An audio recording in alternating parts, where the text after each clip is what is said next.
Hello. So here I go. I think I'm going to be starting another series tonight. I don't know how quite I'm going to title this, but I should have thought about this before I got on. But I will say the notion of it is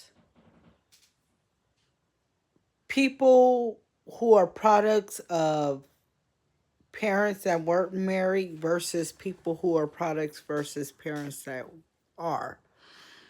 And, you know,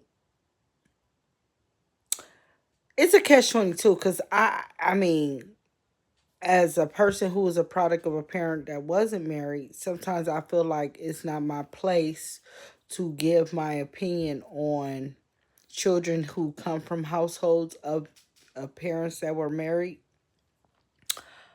But I do have common sense.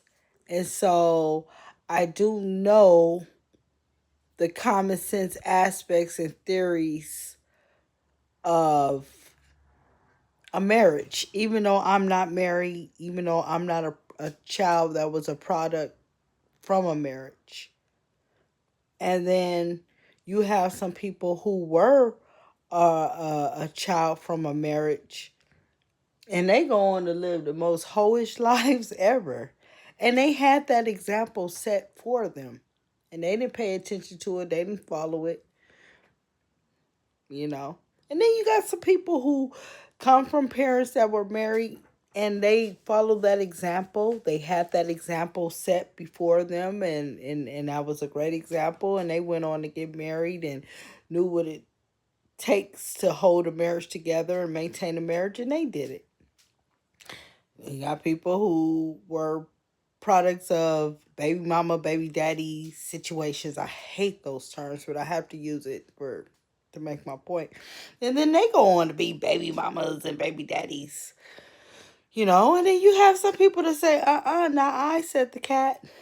My parents did all that. I don't even want no kids. I'm not being bothered with that. Or I do want kids, but I'm going to make sure I'm married. So really, it just depends on where the person is at in their mind. Do they take their brokenness and make something out of it? Do they take their great prime examples and make something out of it? The choice is yours. I'm going to cover this subject a little more.